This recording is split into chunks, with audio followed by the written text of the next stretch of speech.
El asunto Poltergeist, la casa endemoniada de Madrid. Nos lo cuenta un grande, Santiago Vázquez.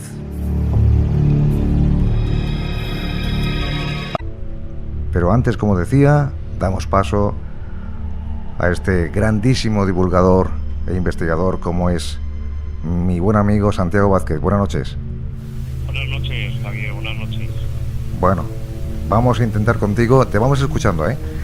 Vamos a conocer, como decía Santiago, esa clase de historias, esa clase de acontecimientos, de hechos, de episodios que parece que están solamente abocados al mundo del cine. Sin embargo, parece ser que existen, y de qué manera, ¿no es así? Pues así es. La realidad muchas veces supera la ficción y esto es literalmente real. Este fue un caso que yo conocí de la mano del que fue, como todo el mundo sabe, pues mi maestro, don Germán de Argumosa y Valdés. Un poltergeist en plena capital de España, en Madrid. Omitiré lógicamente la dirección. Realmente un conjunto de fenómenos apasionante, porque todo empieza un 30 de octubre del año 1990. Esta familia, varios miembros de esta familia, a los que se sumaron también después otros, pues ante esas manifestaciones deciden pues llamar a la radio. ¿Y a quién llamaron? Pues nada más y nada menos que también al maestro, don Antonio José Alés. Uh-huh. Vía telefónica, les recomendó un remedio esotérico que acostumbraba a sugerir a sus oyentes cuando había pues en su casa algún tipo de fenomenología de este tipo, que más tarde comentaré. El primer fenómeno, esto es muy interesante porque es común, Javier, es común. Sí, sí. En otros casos de tipo poltergeist, se produjo concretamente en los electrodomésticos, concretamente en una lavadora, en la lavadora que se encontraba en la cocina de la casa. Lo sorprendente es que sin estar esta conectada a la electricidad, es decir, sin estar enchufada a la electricidad, pues empezó a funcionar. Y no solamente empezó a funcionar, sino que cargaba agua, aun estando cerrada la llave de paso de la misma. Es decir, que por un lado la llave de paso impedía el paso del agua y sin embargo cargaba agua, y por otra parte, estando desconectada, la lavadora funcionaba. Claro, son hechos que evidentemente con nuestra razón, con nuestra lógica, no podemos explicar. ¿Cómo es posible que una lavadora que no tiene conexión a la electricidad pueda funcionar y, estando la llave de paso del agua cerrada, pueda cargar agua? Pues evidentemente hay que pensar, descartando, como así se hizo, que hubiera pues algún error o algún fallo en el sistema, hay que pensar que hay una causa que provoca el fenómeno y tiene plena libertad para hacer mucho, pero mucho, y cuando digo mucho es mucho, por encima de las posibilidades que quizás en muchos casos, como es este, sí, sí, Javier, podamos imaginar. Desde luego es increíble, bueno, cuando se vive una serie de experiencias como lo que estás contando hasta este momento, es difícil asimilar todo esto, ¿no? Porque parece más relacionado con la fantasía, con algo que es inventado, y sin embargo, cuando se vive esto en primera persona, Santiago, es realmente aterrador, ¿no? Efectivamente, hasta tal punto, y has dado en el clavo, efectivamente, porque la familia, ante tal cúmulo de fenómenos, decide, sin más, reunirse todos en el salón y dormir todos allí. Porque realmente esta familia estaba atemorizada, completamente atemorizada. Es decir, sentían miedo, auténtico miedo, ante estas manifestaciones que voy a seguir contando en esta entrevista. Claro está. Y como digo, hasta el punto de abandonar los dormitorios y reunirse todos, no solamente para dormir por supuesto, todos en el salón, sino para pasar pues la mayor parte del día, porque nadie se atrevía a visitar pues alguna habitación, algún dormitorio, solo ante el miedo de que se pudiera manifestar algún tipo de fenómeno. Y es que hay dos hechos, y son importantes, son muy importantes, que los reseñemos.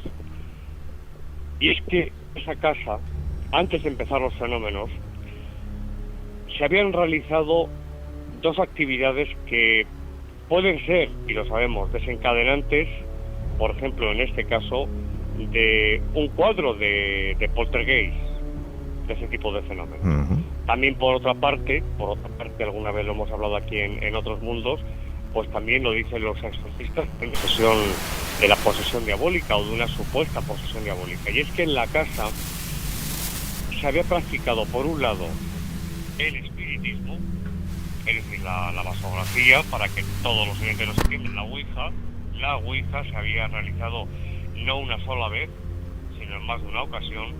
Y por otra parte, don Germán descubrió, y así me lo comentó, me pasó, por decirlo así, todo el cúmulo de información que él había recibido y que me contó en varias sesiones en su casa, porque al parecer se habían practicado en la casa ciertos rituales de magia. Y sabemos también, por la experimentación, por la documentación existente, que también cuando una persona o un grupo de personas realizan actos rituales mágicos, también se pueden desencadenar fenómenos de este tipo que desde luego no son nada agradables. Luego tenemos ahí dos elementos, como son, por un lado, la ouija, Ajá. y por otro lado, la práctica de rituales mágicos en la casa, hasta el punto de que don Germán, en una de sus visitas a este domicilio de esta familia, graba una parafonía, entre otras, interesantísima, porque es una voz masculina perfectamente audible que dice lo siguiente: han conseguido, es decir, que esa causa paranormal estaba corroborando que en efecto, como hipótesis lo planteo, que a través de la ouija habían contactado con una realidad, yo no digo que sean espíritus, pero sí con una realidad que sin duda, Javier, trasciende nuestras coordenadas espaciotemporales, nuestra dimensión física. Por supuesto. Decirle a los oyentes que estamos hablando con un grande, así lo considero yo, siempre se lo digo, con Santiago Vázquez, hablando de este fenómeno como son los poltergeist, pero concretamente focalizado en un episodio acontecido en la ciudad de Madrid. De ahí que así dice este título que he mencionado al principio, ¿no? Poltergeist, la casa endemoniada de Madrid, donde vienen sucediéndose una serie de episodios de lo más escalofriante, episodios y datos que está aportando nuestro buen amigo esta noche en Otros Mundos. Voy a seguir, Javier, si me permites. Claro. Relatando, por supuesto, los hechos, porque es lo más importante en la investigación del profesor y que me contó en su día. Esta familia, como he dicho al principio, y ahí he hecho una parte para explicarlo ahora precisamente, antes de contactar con Germán de Argumosa, con el profesor Argumosa, pues llaman una noche a la radio, concretamente pues Antonio González, a su programa, y después de escuchar todo lo que le cuenta el padre de la familia, le dice que ponga en cada una de las habitaciones un ramo de claveles blancos, de 12 claveles blancos. Este es un remedio esotérico que está, por supuesto, fuera de la parapsicología, no es parapsicológico, pero que si nos centramos en lo que realmente ocurre después de poner esos claveles blancos, pues sí que parece, por lo menos como posibilidad, que tiene cierto efecto, sobre todo si se ponen ennegrecidos en poco tiempo o aparecen como quemados. Pues bien, lo hacen. En una habitación había en la mesilla de noche una de estas docenas de claveles blancos que salieron por el aire, como si alguien los despidiera con mucha fuerza, por encima de la cama que se encontraba en esa habitación. Es decir, que los claveles blancos, la docena, los 12 claveles blancos, volaron por los aires de esa habitación en presencia de testigos y cayeron, como digo, encima de una cama de matrimonio. Por otra parte, y vamos con más fenomenología, don Germán clasificó todo este cúmulo de fenómenos que estoy relatando principalmente en tres tipos. Unos, me decía él, que él calificaba, al igual que en otros casos, de agresividad hacia uno o varios miembros de la familia. Otros, de aversión a lo sagrado, y veremos algún ejemplo de fenómenos que ocurrieron allí en esa casa, de aversión a lo sagrado, o también denominado como fobia religiosa. Y también me comentó un tercer tipo de fenómenos sin una aparente, al menos, significación espontánea. Voy a contar brevemente algunos fenómenos de tipo agresivo, aquellos que revelan que la causa agredía a la familia. Uno de los miembros de esta familia, un varón, escucha una voz, es decir, se da un fenómeno de clariaudiencia.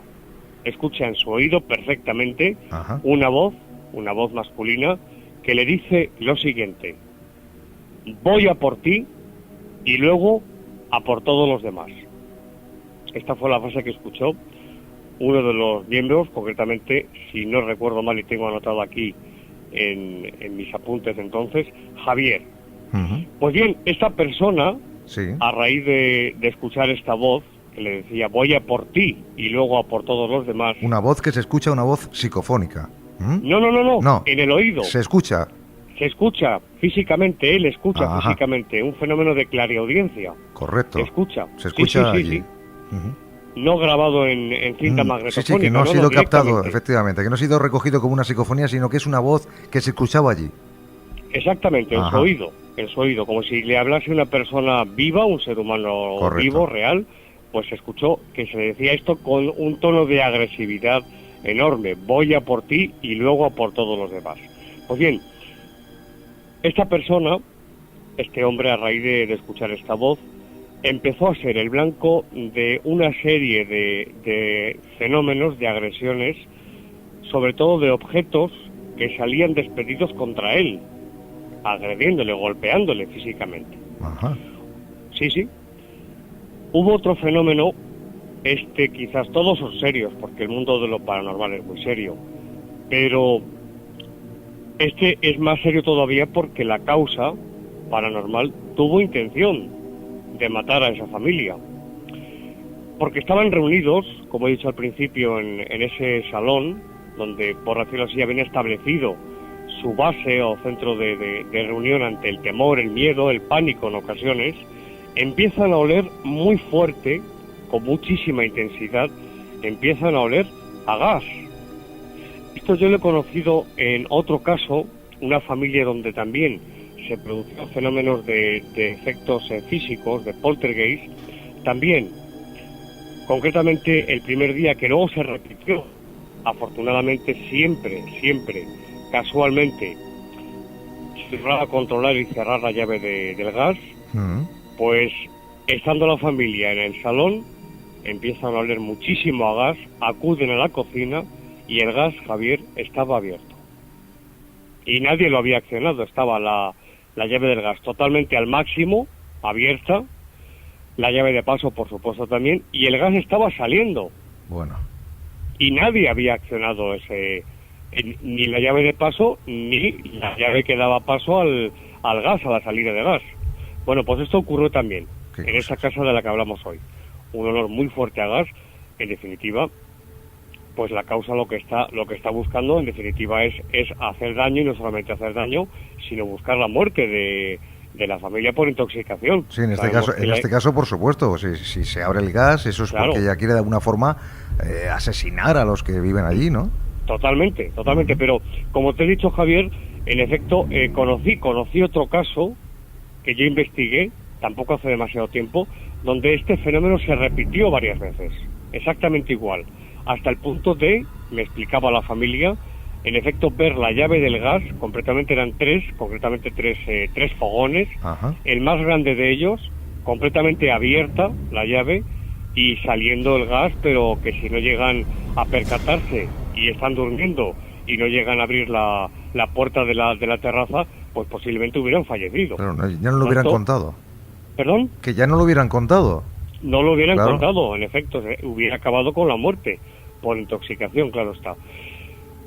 Hubo también, en estos fenómenos de agresión a la familia, hubo un tablero que se encontraba, me decía don Germán, en una de las habitaciones, apoyado, un tablero pesado, me comentaba. Bueno, pues este tablero se eleva, levita, tenemos un fenómeno de levitación, y va a desplomarse concretamente sobre dos miembros de esta familia que en ese momento se encontraban cerca de la puerta de esa habitación. Hablamos de un tablero de madera, que levita por la habitación y que se desploma con fuerza sobre ellos.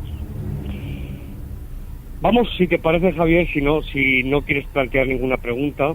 Bueno, de momento lo que estamos aquí es estupefactos escuchando los datos que estás aportando. Atónitos.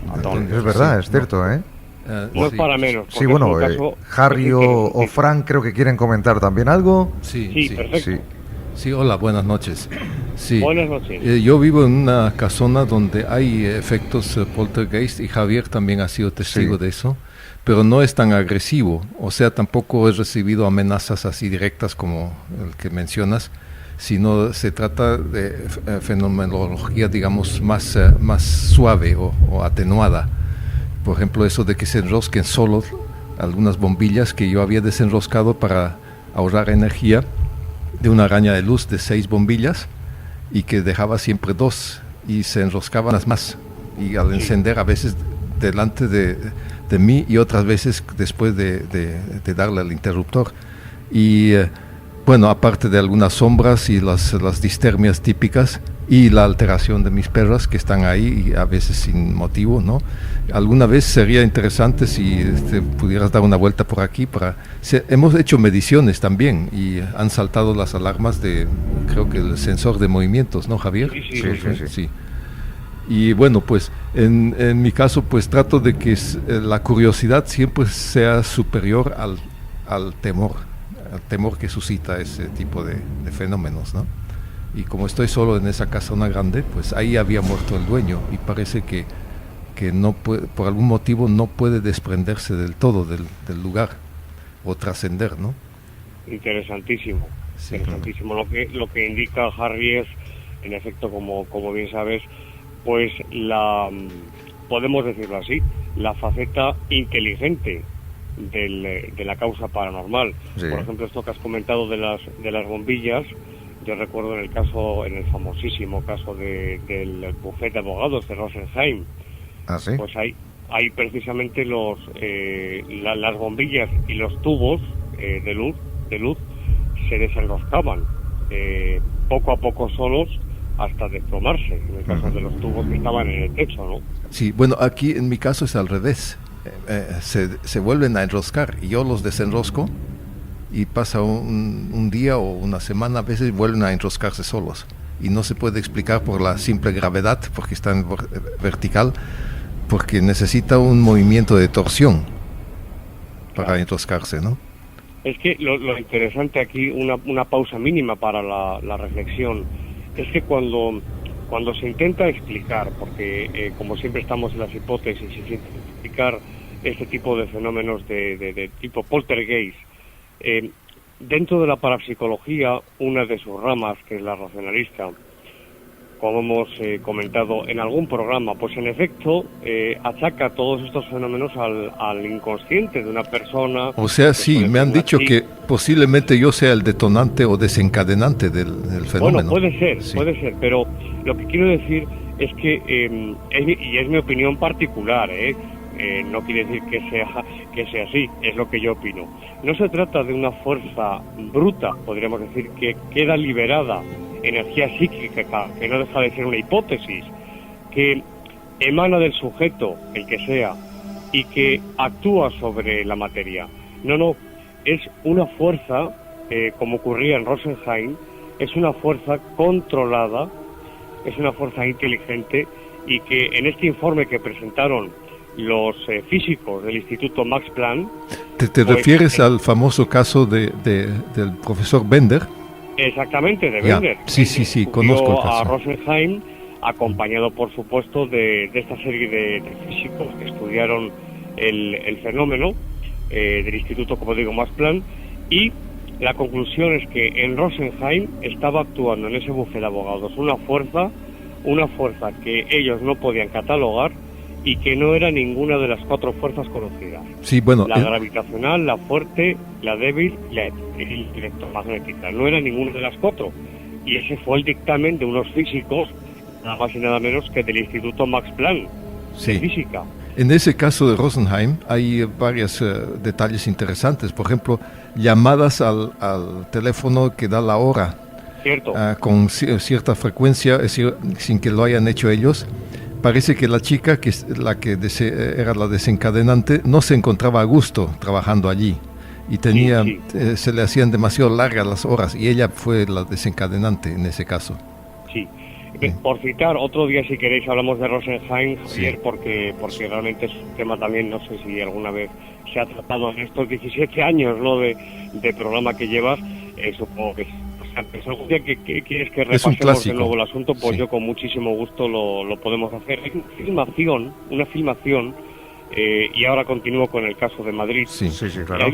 Hay una filmación, Javier, en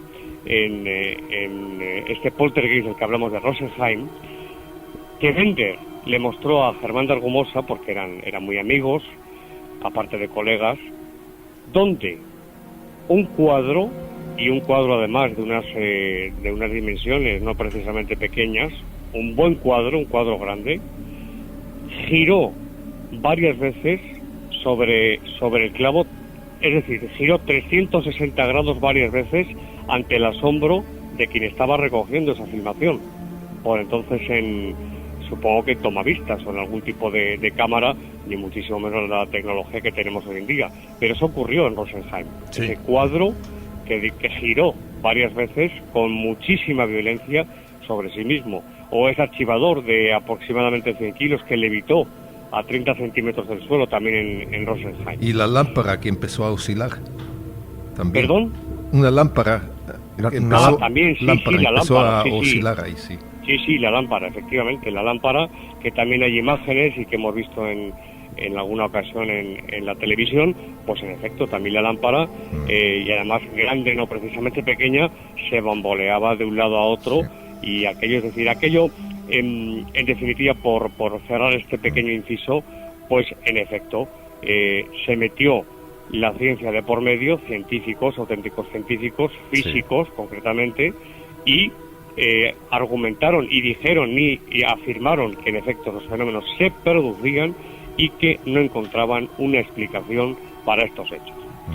A Harry, perdóname, Santiago, le ha llamado la atención lo de la lámpara, porque él está también experimentando esto, como bien sabes, acaba de mencionar Harry ese episodio que le ocurre en casa, y por eso de ahí que a lo mejor en ese otro lugar también le llama la atención la lámpara esa, ¿no? Sí, bueno, en mi caso la lámpara esa enorme que tú has visto, Javier, no oscila, o sea, no se bambolea como en las tomas de Rosenheim, sino que se trata de las bombillas que vuelven a enroscarse después de reiteradamente que yo las desenrosco, ¿no? Ahora ya volvemos de nuevo con Santiago para conocer más datos sobre el caso, una vez que hemos abierto este paréntesis y hemos ido a otro lugar siempre relacionado con este fenómeno, como es el poltergeist, pero conocemos en este caso la Casa Endemoniada de Madrid, de la que nos está hablando Santiago Vázquez. En efecto, bueno, pues la investigación del profesor Argumosa continuó y detectó que había ciertos fenómenos que habían sucedido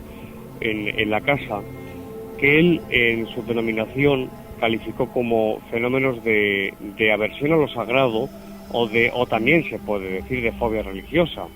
Pues hubo, por ejemplo, varios, los más destacados, al menos los que él me aportó en su momento.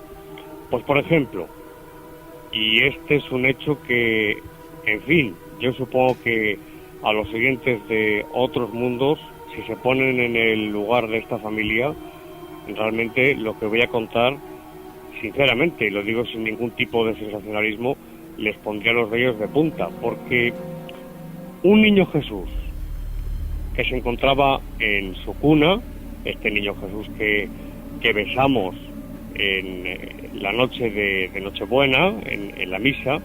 Pues bien, un niño Jesús que se encontraba, como digo, en su cuna, que estaba situado concretamente en una estantería, ni muchísimo menos con posibilidad de caerse, se lo encuentran en esa habitación, en el suelo, tirado, boca abajo, así mismo como la cuna.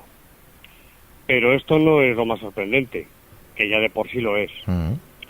Es que esta figura, Javier, posteriormente, esta figura del niño Jesús, es encontrada por la familia con la cabeza separada del tronco, es decir, decapitado. Decapitado. Esto ocurrió, ¿eh?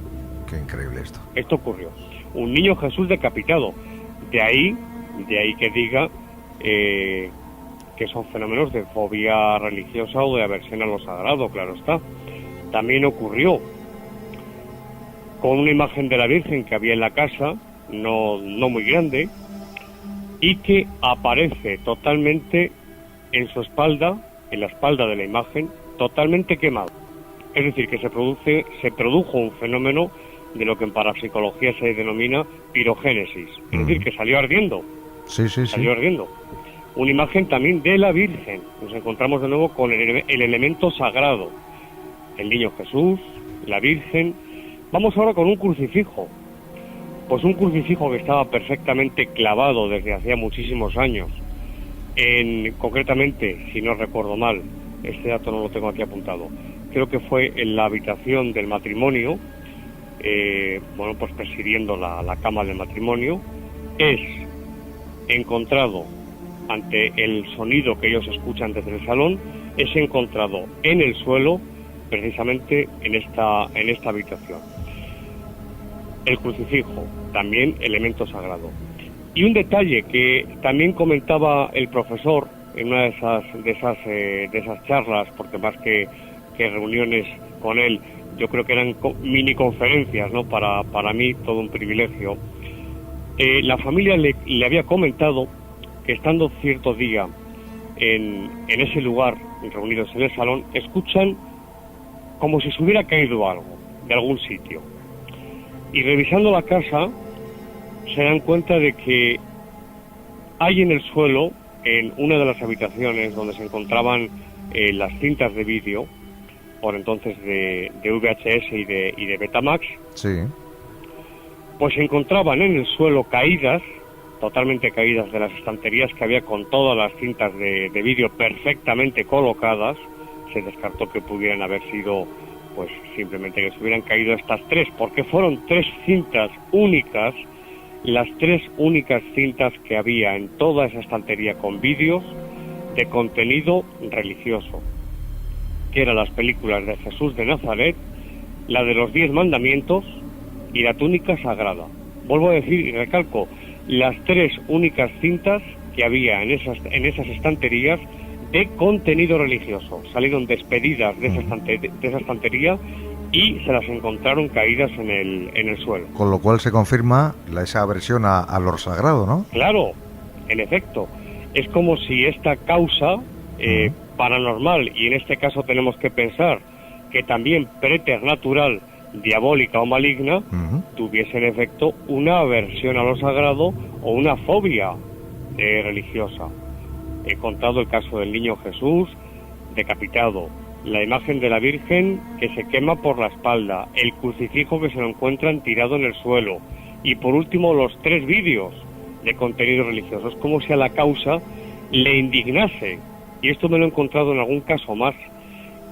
Cuando, por ejemplo, recuerdo un caso en una casa donde supuestamente se estaba manifestando la abuela de la familia, que había muerto pues no en muy buenas condiciones, con unos fenómenos de efectos físicos realmente espectaculares.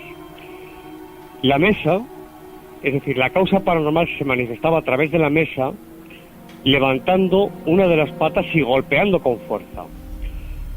Esto viene, como sabéis, de los inicios de la era espírita, ¿no? De finales del 19. Pues bien, cuando se mencionaba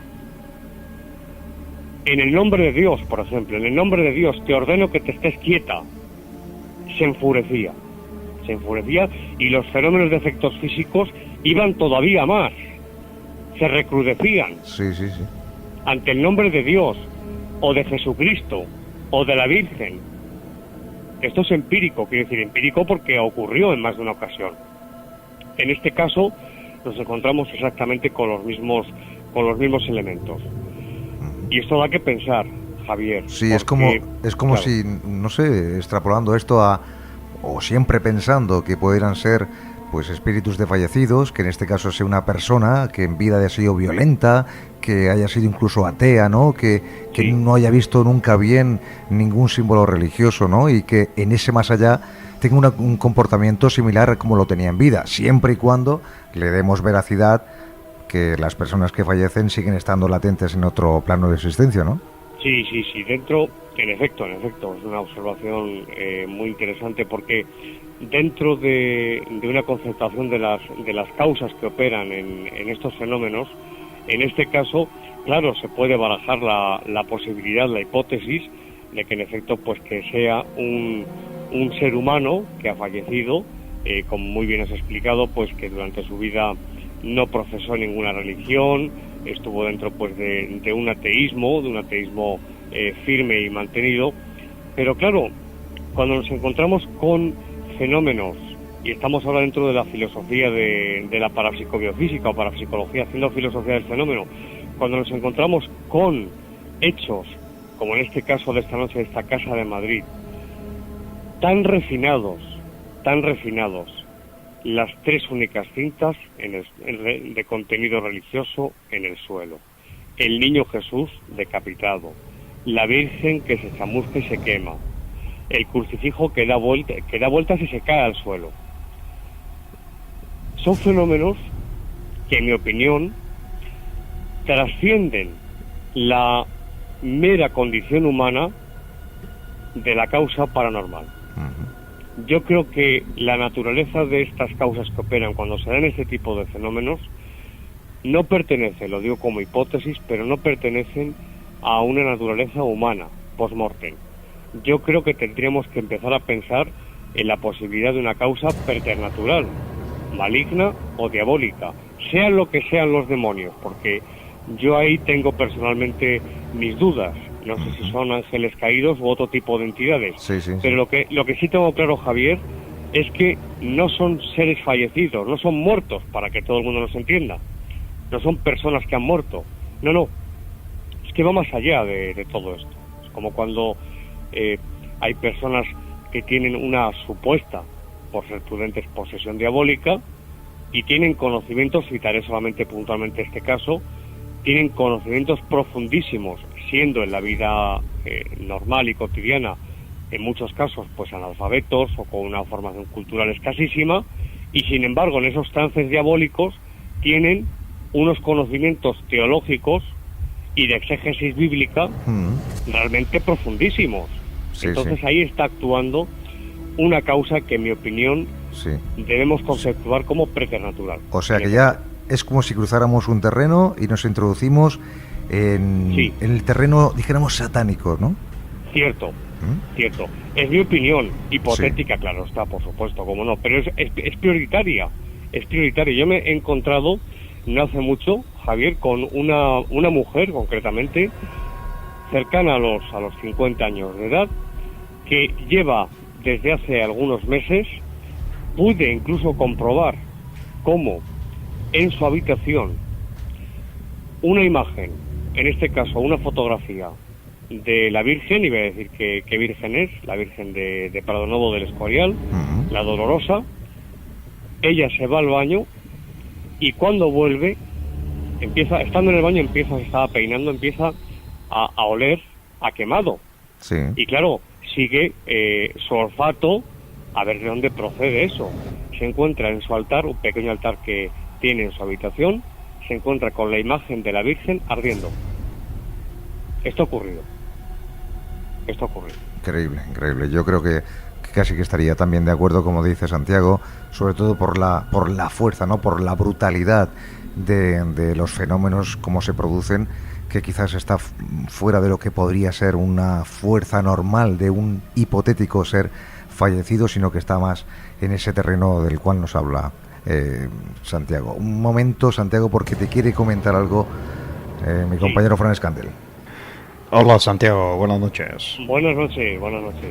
Vamos a ver, una pregunta, Santiago. Sí. ¿Habría algún, digamos, espacio físico o cuántico, que no tiene que ser necesariamente físico, un espacio no local donde, en vez de ser esto algo externo a la condición humana, como tú has querido decirlo, más bien sea una manifestación de la condición humana, pero en otro que reprimimos, por ejemplo, o que se nos ha hecho reprimir culturalmente, religiosamente, tiene su salida en un espacio que es no local? ¿Qué te parece eso a ti? Sí, es muy interesante la pregunta y quedaría para muchísimo, porque aquí sí que nos meteríamos de lleno en lo que es la filosofía del fenómeno. Yo creo, fíjate, que cuando se plantea la posibilidad de que incluso, bueno, aquí entra de por medio la física cuántica y cosas muy interesantes, ¿no?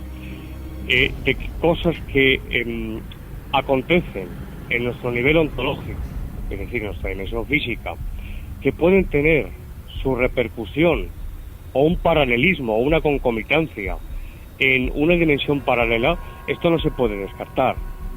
No se puede descartar, ni muchísimo menos, y además es interesantísimo que lo consideremos. Pero claro, en este caso que presentamos hoy, en Otros Mundos, de Poltergeist, la casa endemoniada, pues claro, ¿cómo es posible que una familia entera, atemorizada, ya he dicho al principio, totalmente atemorizada, con un pánico tremendo, porque los fenómenos se recrudecían y no había quien los parase, que acaban durmiendo en el salón todos?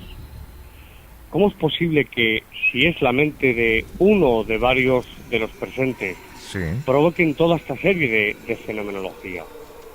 Realmente a mí me cuesta no entenderlo, lo puedo entender, pero me cuesta aceptarlo, porque nos encontraríamos con una contradicción dentro de un contexto psíquico, dentro del psiquismo de las personas. Es decir, lo lógico, lo normal, es que una persona exteriorice, ya no digo en fenómenos paranormales, sino en su vida verbalmente, afectivamente, emocionalmente, el contenido interior dentro de esa afectividad, de esas emociones, de esos sentimientos, tal y como es su estado. Pero claro, provocar, ¿de qué forma? Vuelvo a decir, ese niño Jesús decapitado. Sí, hechos coincidentes, ¿no? En este caso, hechos coincidentes, es decir, todo lo que tiene que ver con la religión, con lo cual dejamos un poquito de lado la casualidad, ¿no? Claro, es que esto es lo interesante, Javier.